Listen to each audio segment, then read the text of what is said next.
রাজ্যের পর্যটক ক্ষেত্রে আরো একটি নতুন পালক। 81 শয্যা বিশিষ্ট শীত তাপ নিয়ন্ত্রিত দ্বিতল এই আবাসনটি নির্মাণে ব্যয় হয় প্রায় 3 কোটি টাকা। বহু প্রতীক্ষিত সাগরমহলের নতুন পর্যটক আবাসের শুভ দ্বারোদ্ঘাটন ঘটল আজ। যোগ হলো রাজ্যের পর্যটক ক্ষেত্রে আরও একটি ফলক। আজ এক আনন্দঘন অনুষ্ঠানের মধ্য দিয়ে মেলাগড় রুদ্রসাগরের পাড়ে হয় উদ্বোধনী অনুষ্ঠানটি।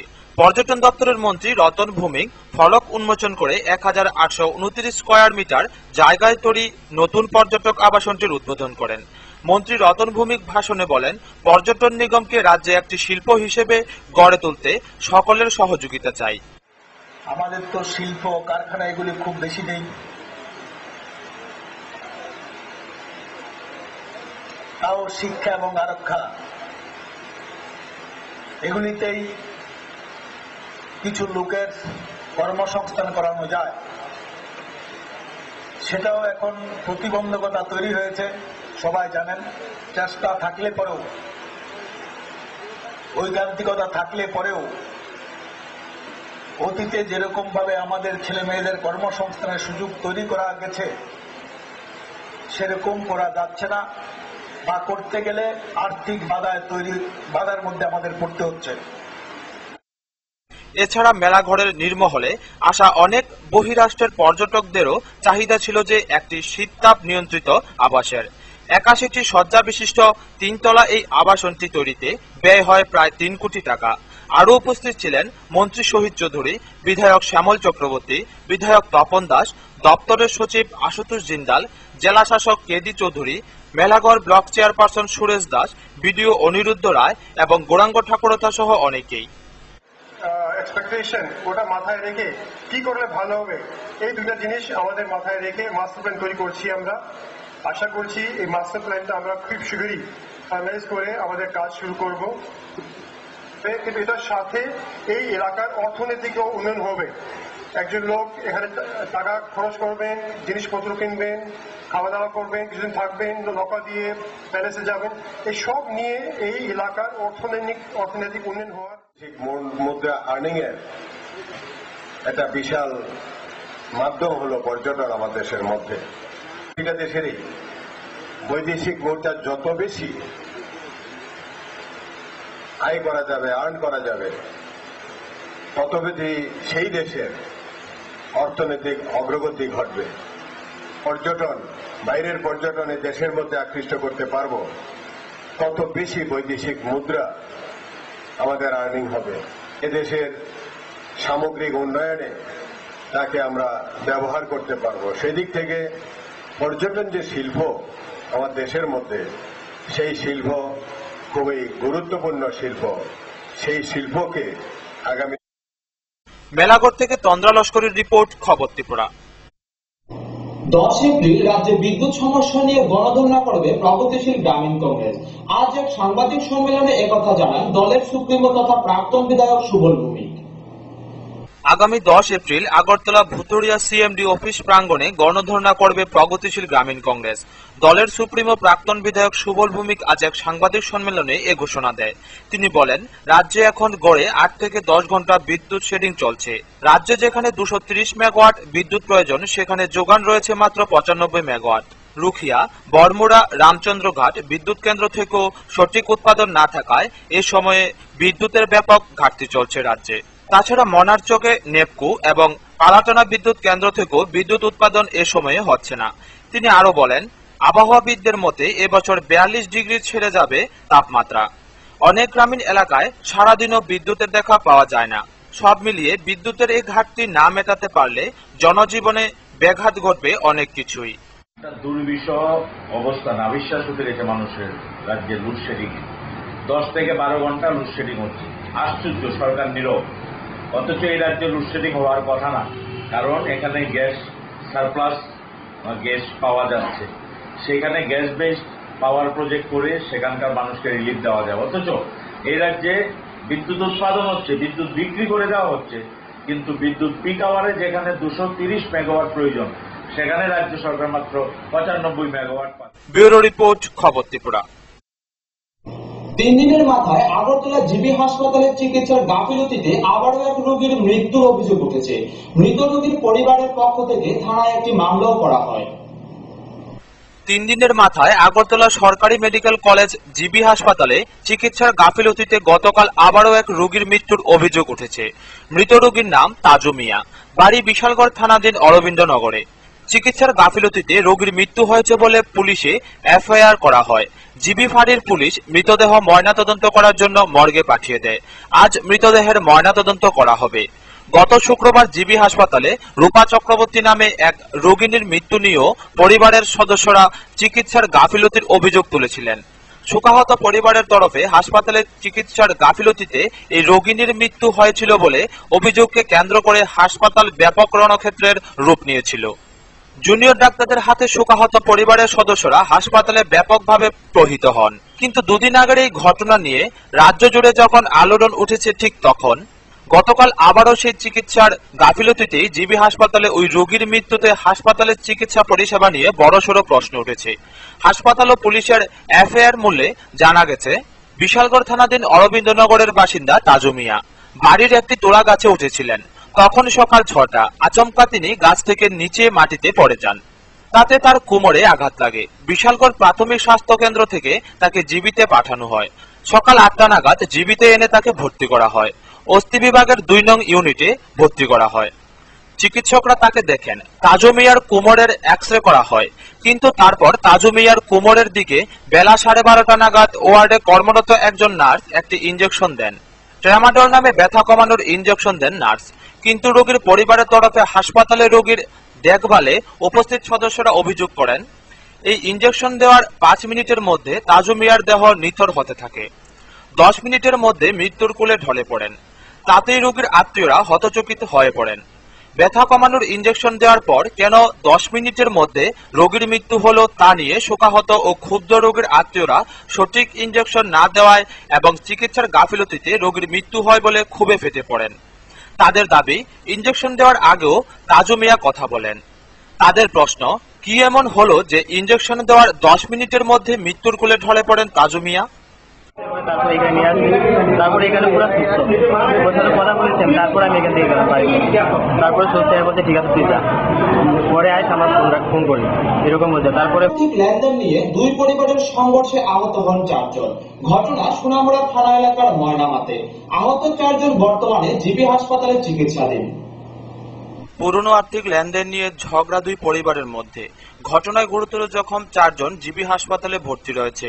ঘটনা সোনামুড়া থানা এলাকার ময়নামাতে। বর্তমানে জিবি হাসপাতালে চিকিৎসাধীন রয়েছে সিদ্দিক মিয়া ও তার স্ত্রী মতিয়া খাতুন, মতিন মিয়া ও মফিজ মিয়া। সিদ্দিক মিয়ার বাম চোখে এবং অন্যদের মাথায় ও শরীরে নানা স্থানে আঘাত লাগে। এ ব্যাপারে দুই পরিবারের পক্ষে থানায় মামলাও হয়। পুলিশ সূত্রে জানা যায়, এনসিনগরে করালিয়া মোড়ার নাবালক মিয়া সহ তার ভাইয়েরা ময়নামা সিদ্দিক মিয়ার বাড়িতে গিয়ে গতরাত প্রায় 9টার সময় মারধর করে। তাতে তারা গুরুতর জখম হয়। তাছাড়া বাড়িতে ব্যাপক ভাঙচুরও করে বলে অভিযোগ। এলাকা সূত্রে জানা যায়, পুরনো একটি টাকার লেনদেন নিয়ে এ ঘটনার সূত্রপাত। আমার পিসি বাড়িতে ছিল, আমার পিসের তো ভাইয়ে আর এনসিনগরের আবুল প্রধানের খোলা, তারা খিদালে দিক দিয়ে 2 নম্বরই ব্যবসা লেগে গেছিল। বেজাল লাগছে, বেজালে তারা কথা কাটাকাটি মারামারি হয়েছে। তারা থেকে থাকা আর আমার পিসের তো ভাই এদিকে ছিল। তারপরে তারা তো এদিকে যাইয়া আবার দল বল লইয়া তার চাচার নাম মুসলিম মিয়া, তার চাচারে লইয়া, তারপরে আবুল মিয়ার লইয়া আরো দল বল লইয়া প্রায় 50 জনের দল বল লইয়া গ্রামের সবাই লইয়া এদিকে বাড়ি ঘর ভাঙচুর করছে।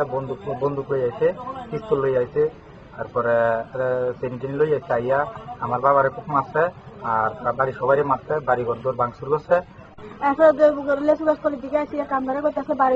মাত্র তোরার হয় না, বান্ধা বাড়ি ঘরে রয়েছে। কতক্ষণ পরে মারি এলেছে চিকুনা বেঁচে আছে। একা ধরে আইতে সবাই না করে রয়েছে, ঘরের দরজাটা জমালি না আর সব দিকে রক্ত রয়েছে। এরপরে ওই হেজারাত গেছে আর ওষুধ দেওয়ার এই দিকে আমরা বাড়ি ছাড়া হামলা দিতে গেছে। ও বাড়তে বাড়ি মাত্র তোরারে পোহাই এই কথা আবুল মিয়া, হুলান মন্যা আর কবিরা। রতন দাসের রিপোর্ট, খবর ত্রিপুরা। গত শুক্রবার আগরতলা জিবি হাসপাতালে জুনিয়র ডাক্তারদের দ্বারা সাংবাদিক, রোগীর আত্মীয় এবং সাধারণ মানুষ আক্রান্ত হয়। আর এর প্রতিবাদে কৈলাসহর ওয়ার্কিং জার্নালিস্ট ইউনিয়ন গণধর্ণা এবং প্রতিবাদ সভা অনুষ্ঠিত করে। তাদের দাবি, অবিলম্বে প্রকৃত দোষীদের উপযুক্ত শাস্তি প্রদান করা হোক। এই ধর্ণায় সমাজের বুদ্ধিজীবী এবং সমাজসেবীরাও সামিল ছিলেন। গত শুক্রবার আগরতলার জিবি হাসপাতালে জুনিয়র ডাক্তার দ্বারা সাংবাদিক নিগ্রহ ও সাধারণ মানুষের উপর অত্যাচারের ঘটনার প্রতিবাদে কৈলাসহরে ওয়ার্কিং জার্নালিস্ট ইউনিটের গণধর্ণা ও প্রতিবাদ সভায় অনুষ্ঠিত হয় কৈলাসহর আরজিএম হাসপাতাল সংলগ্ন স্থানে।